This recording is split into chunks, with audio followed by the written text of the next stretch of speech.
स्वागत है आपके अपने channel career vision classes Saharsa में। आज हम लोग डॉक्टर केसी सिन्हा सॉल्यूशन देखेंगे क्लास 8 का, जिसमें हम लोग पढ़ने वाले हैं एक चर वाले रैखिक समीकरण linear equation in one variable. आइए शुरू करते हैं लीनियर इक्वेशन। लीनियर इक्वेशन शुरू करने से पहले हम लोग देखेंगे कि चर किसे कहते हैं, यानी कि वेरिएबल क्या होता है। तो चर होता है जिसका मान स्थिति के अनुसार बदलते रहते हैं, वह चर कहलाते हैं। एग्जाम्पल के लिए जैसे 2x, 3x, 4y square, y square, z square, x square and y square. इसका कहने का मतलब यह हुआ कि इंग्लिश के जितने भी अल्फाबेट हैं सभी के मान समय के अनुसार बदलते रहते हैं। तो जिसका मान समय के अनुसार बदलते रहता है उसे कहते हैं यानी कि वेरिएबल, यानी कि चर। अब हम लोग देखते हैं अचर क्या होते हैं, यानी कि कांस्टेंट यानी कि जिसका मान कभी ना बदले वो अचर कहलाते हैं। जिसका मान कभी ना बदले वो अचर कहलाते हैं। जैसे 3, 4, 5, बोलिए इसका मान कभी बदलने वाला है? नहीं बदलेगा, तो इसे अचर कहेंगे। तो चर समझ गए कि इंग्लिश के जितने भी अल्फाबेट हैं सब अचर में आएंगे, यानी कि जिसके साथ x, y, a, b, c, d कुछ भी लगा रहे तो वह अचर यानी कि चर कहलाएंगे, और जिसके साथ कुछ भी नहीं लगा रहे उसे अचर कहलाएंगे। समझ गए? अब हम लोग चलते हैं कि दो अंकों की संख्या, यानी कि दो अंकों की संख्या क्या होती है उसको समझने के लिए सबसे पहले तो यहां पर हम लिख दिए हैं कि माना कि दो अंकों वाली एक संख्या, यानी कि हम 45 लिए, जिसमें हम मान सकते हैं कि इकाई अंक 5 और दहाई अंक 4। तो संख्या क्या बनेगी मेरी, यानी कि 4 को 4 और मतलब दहाई को यानी कि 10 से गुना करेंगे और ये प्लस में 5 लिखेंगे, तो इसको क्या लिख सकते हैं 40 प्लस 5। ठीक उसी प्रकार से x, y हमने दो अंकों वाली एक संख्या मान ली है, जिसमें y को इकाई तथा x को दहाई मानते हैं। तो संख्या मेरी क्या बनेगी, यानी कि दहाई है तो इसका मतलब 10 है, उसके साथ x लगा हुआ है इसीलिए 10x प्लस y। तो संख्या मेरी क्या बनेगी 10x प्लस y। तथा ठीक अंकों को पलटने से बनी संख्या, यानी कि अंकों को पलटने से जो संख्या बनेगी वो क्या बनेगी।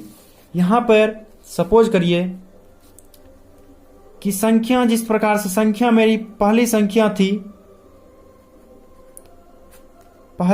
थी x और y, और इसको पलटने से बनी संख्या, तो इसको पलटेंगे, पलटने से बनी संख्या, पलटने से बनी संख्या, पलटने से बनी संख्या क्या होगी y और z।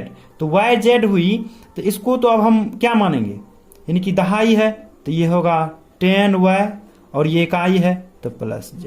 तो यही बनती है ना, यही न बनी थी ये संख्या बराबर क्या हुई थी 10y प्लस x। समझ गए? अब हम लोग चलते हैं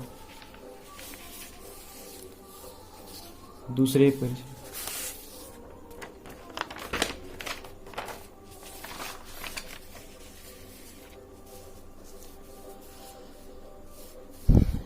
अब कुछ महत्वपूर्ण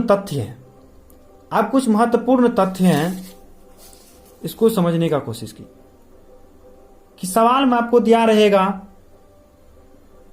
कुछ भी आपको पता नहीं रहेगा तो उसको x मान लीजिएगा, यानी कि अज्ञात राशि चर को x माने। उसके बाद दूसरा में लिख दिए हैं एक अनुपातिक राशि जैसे 2:3 रहे तो उसे 2x और 3x मानेंगे। ठीक है, कि अज्ञात राशि चर को x मानेंगे और अनुपातिक राशि जैसे 2:3 रहे तो उसे 2x और 3x मानेंगे। ठीक है, अब हम लोग चलते हैं एक्सरसाइज पर चलते हैं। तो मेरा क्वेश्चन है कि दो अंकों का अंतर 38 है, यदि उनमें छोटी संख्या x है तो बड़ी संख्या क्या होगी। इसको समझने के लिए सबसे पहले आपको एक बात का पता होना चाहिए कि दो संख्या का अंतर कब होती है। दो संख्या की अंतर कब होती है? जब बड़ी संख्या माइनस, जब बड़ी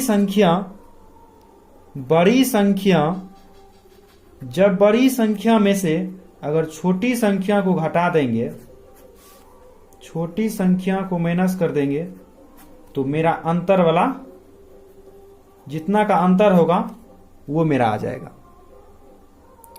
तो यहां पर बोल रहा है दो संख्या का अंतर 38 है। चलिए, दो संख्या का अंतर हमको दे दिया है 38 लिख दिए। यदि उनमें छोटी संख्या x है, यानी कि छोटी संख्या ये हुई, तो चलिए छोटी संख्या को x मान लिए जैसा सवाल बोल रहा है। तो बड़ी संख्या हमको मांग रहे हैं, यानी कि बड़ी संख्या क्या होगी? बड़ी संख्या क्या होगी? तो बड़ी संख्या बराबर क्या हो जाएगी? बड़ी संख्या बराबर हो जाएगी आपका, बड़ी संख्या बराबर x उधर जाएगा तो 38 प्लस x। बड़ी संख्या क्या हो जाएगी? 38 प्लस x। समझ गए? यानी कि दो संख्या का अंतर कब होगी? तो जब बड़ी संख्या में से अगर छोटी संख्या को घटा देंगे तो दो संख्या का अंतर आ जाएगा। तो मैंने बड़ी संख्या बोल रही निकालने के लिए, और छोटी संख्या x दी हुई थी, और अंतर मेरा कितना दिया हुआ था? 38। ठीक है, तो बड़ी संख्या को इधर छोड़ दिए और 38 x को उधर भेज दिए, तो x चला गया 25 मतलब प्लस में। तो ये मेरा बड़ी संख्या क्या हो गई? 38 प्लस x। चलिए अब चलते हैं दूसरा क्वेश्चन में। दूसरा क्वेश्चन आपका बोल रहा है कि दो संख्याओं का अंतर 57 है, यदि उनमें बड़ी संख्या y है तो छोटी संख्या क्या होगी। ठीक उसी प्रकार से कि संख्या का अंतर कब होगी, संख्या की अंतर कब होगी? तो बड़ी संख्या माइनस छोटी संख्या बराबर अंतर दो संख्या का।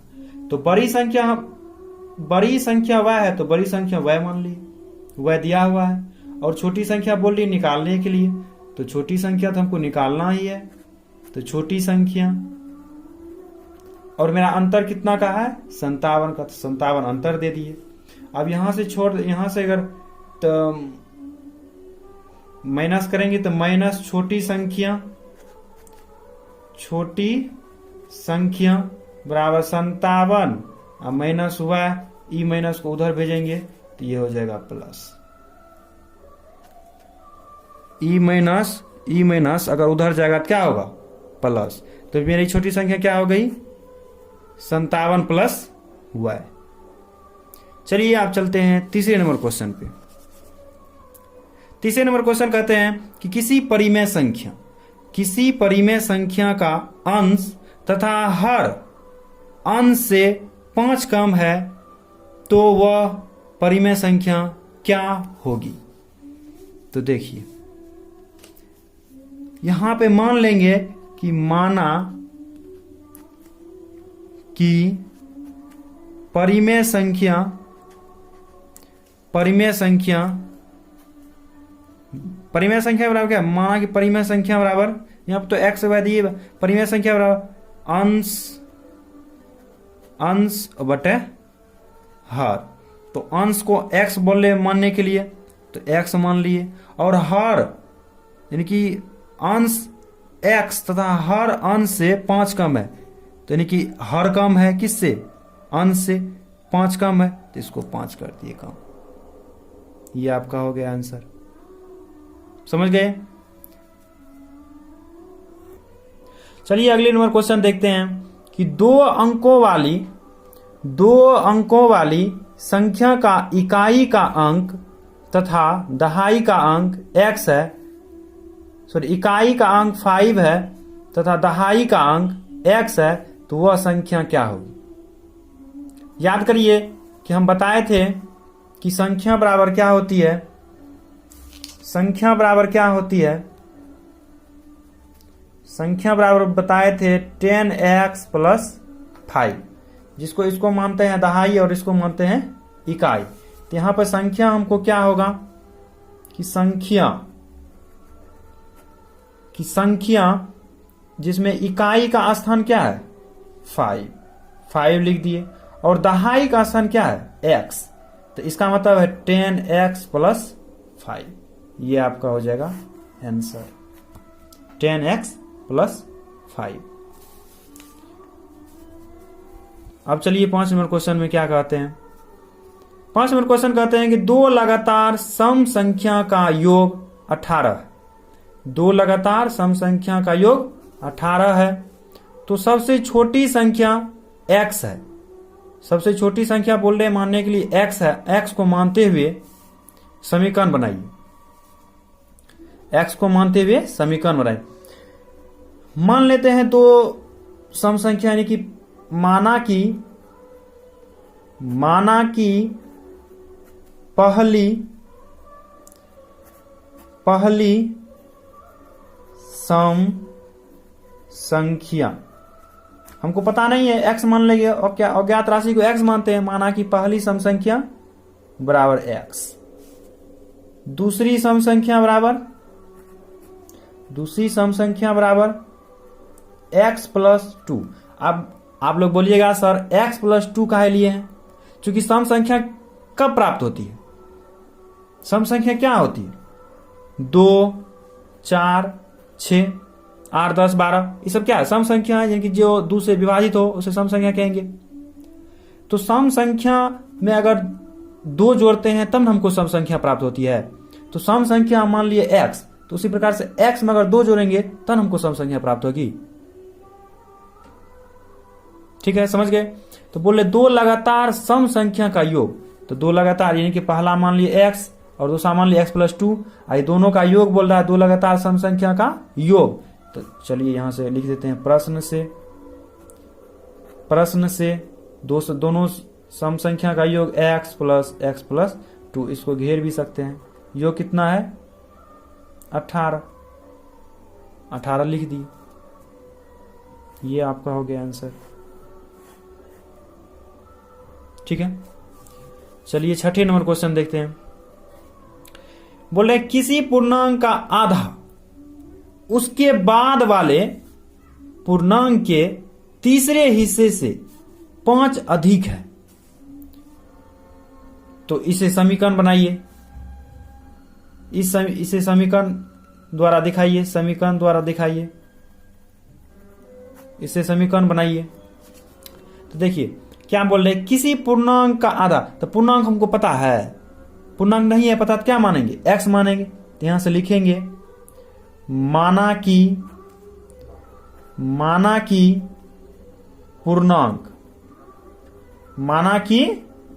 पूर्णांक बराबर x। अब क्या बोल रहे हैं, पूर्णांक का आधा यानी कि पूर्णांक का आधा, तो पूर्णांक का आधा क्या होगा, पूर्णांक का आधा यानी कि x बटे 2, ये क्या हुआ पूर्णांक की आधा, पूर्णांक का आधा क्या होगी x बटे 2। और उसके बाद बोल रहा है कि उसके बाद वाले पूर्णांक के तीसरे हिस्से, उसके बाद वाले पूर्णांक, अच्छा मान के चलिए पूर्णांक तो माने x, तो पूर्णांक x माने पूर्णांक क्या होता है 1 2 3 होती है पूर्णांक। तो पूर्णांक में इसमें अगर एक जोड़ेंगे तभी ना अगला पूर्णांक हमको प्राप्त होगा। तो क्या मानेंगे इसको x प्लस 1 लिखेंगे, क्योंकि पूर्णांक में अगर एक जोड़ते जाएंगे तो हमको पूर्णांक मिल जाएगा। अब उसके बाद बोल रहा है कि उसके बाद वाले पूर्णांक x प्लस 1, पूर्णांक के तीसरे हिस्से यानी कि तीसरे हिस्से मतलब तीसरे हिस्से ने कि भाग 3 देंगे, इसमें बटे 3 करेंगे, से 5 अधिक है, से 5 अधिक है, बस हो गई। अब इसको बराबर कर दीजिए, ये आपका हो गया समीकरण। यही बोल रहे थे सवाल। फिर से समझिए, पूर्णांक, पूर्णांक का आधा, तो मान लीजिए पूर्णांक x है और पूर्णांक का आधा तो x बटे 2। बोल रहा उसके बाद वाले पूर्णांक, तो पूर्णांक क्या, पूर्णांक में अगर एक एक जोड़ते जाएंगे तो मुझे अगला पूर्णांक प्राप्त हो जाएगी। तो पूर्णांक यानी कि x में एक जोड़ दिए। बोल रहा पूर्णांक के तीसरे हिस्से यानी कि भाग 3 कर दिए, से 5 अधिक है, 5 अधिक है, बस दोनों को बराबर कर दिए तो मेरा आ गया समीकरण, बस हो गया। अब देखिए तीसरे नंबर क्वेश्चन, 7 नंबर क्वेश्चन बोल रहा है 3 लगातार सम संख्या का योग 54 है, सबसे छोटी संख्या को x मानते हुए समीकरण लिखिए। 3 लगातार सम संख्या, तो हमको सम संख्या पता नहीं है तो मान लेंगे, माना कि पहली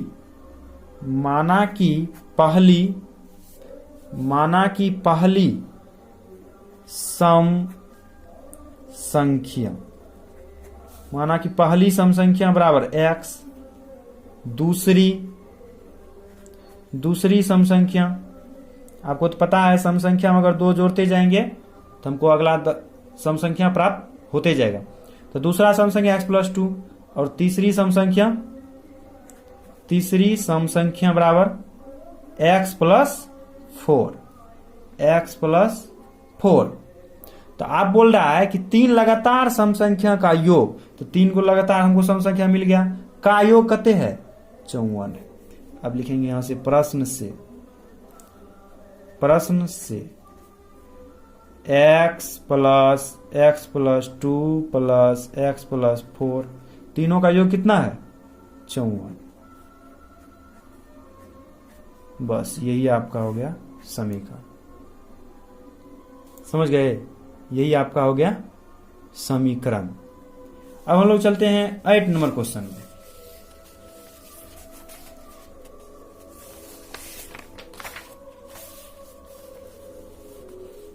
देखिए 8 नंबर क्वेश्चन बहुत ही मस्त क्वेश्चन है, बहुत ही अच्छा क्वेश्चन है। बोल रहा है पिता की वर्तमान आयु पुत्र की वर्तमान आयु की तिगुनी है। 10 वर्ष पूर्व पिता की आयु पुत्र की आयु की 4 गुनी थी, तो पुत्र की वर्तमान आयु को x मानते हुए समीकरण बनाइए। तो क्या किए हैं आप समझिए। मान लीजिए ये पिता है और ये पुत्र है, ये पिता है और ये पुत्र है। सवाल आपका बोल रहा है पिता की वर्तमान आयु पुत्र की वर्तमान आयु की तिगुनी है, तो हम पुत्र की वर्तमान आयु मान लिए x मान लिए हैं। पुत्र की वर्तमान आयु की तिगुनी है किसकी आयु, पिता की, इसको कर दिए हैं 3x। कोई दिक्कत। अब उसके बाद सवाल पढ़िए 10 वर्ष पूर्व यानी कि 10 वर्ष पहले पिता की आयु पुत्र की, तो 10 वर्ष पहले जो होगा, तो 10 वर्ष पहले होगा तो इसका मतलब पुत्र का भी आयु 10 वर्ष पहले होगा और पिता का भी 10 वर्ष पहले होगा आयु, तो दोनों में 10 माइनस करेंगे। ऐसा बात तो नहीं है कि सिर्फ और सिर्फ एक ही का उम्र बढ़ेगा और दूसरा मतलब वैसे ही रहेगा, मतलब घटेगा तो दोनों का घटेगा और बढ़ेगा तो दोनों का बढ़ेगा। तो इसका मतलब है कि दोनों में 10 माइनस करेंगे, 10 माइनस कर दिए। अब देखिए सवाल क्या है, 10 वर्ष पूर्व पिता की आयु पुत्र की आयु की 4 गुनी थी। किसकी आयु 4 गुनी थी, पुत्र की आयु, तो इसको हम 4 गुनी करेंगे, 4 से गुना करेंगे। क्यों करेंगे, अगर पुत्र की आयु मतलब पिता की आयु पुत्र की आयु से 4 गुनी थी, तो इसका मतलब पिते में अगर 4 गुना कर देंगे तो 3 गुना पहले ही से था, अगर इसको और कर देंगे 4 गुना तो बहुत हो जाएगा, इसलिए पुत्र में हम लोग करते हैं। जिसका मांगेगा जिसका बोलेगा जिसका बोलेगा उसी में करेंगे, उसी में उतना से गुना करेंगे। यहां पर बोल रहा है कि पुत्र की आयु 4 गुनी थी, तो इसका मतलब पुत्रे में गुना करेंगे। पिता में बोलेगा तो पिता में ही गुना करेंगे। अब बस हो गया, अब समीकरण बन गया, दोनों को बराबर कर दीजिए, ये समीकरण बन गया। उसी को हम लैंग्वेज में लिख दिए हैं कि माना कि पुत्र की वर्तमान आयु x और पिता की वर्तमान आयु को 3x मान लिए, क्योंकि उसमें कहता है पुत्र की आयु मतलब पिता की आयु पुत्र की आयु की तिगुनी है, तो पुत्र की आयु x, तो पिता की आयु पुत्र की आयु की तिगुनी है, तो 3x मान लिए। अब प्रश्न से लिख दिया है तो 10 वर्ष पूर्व पुत्र की आयु, तो माइनस कर दिए, 10 को घटा दिए। 10 वर्ष पूर्व पिता की आयु, तो पिता की आयु कितनी थी, 3 गुनी थी, 3x है, 3x में से 10 घटा दिए। अब इसमें दोनों को समीकरण बना दिए, बस ये हो गया।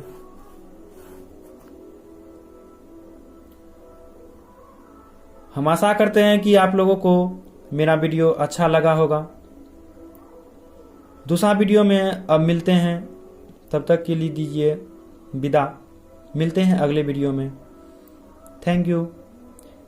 अगर आप मेरे चैनल पर पहली बार आए हैं तो please subscribe my channel and press the bell icon. You like my video. Thank you.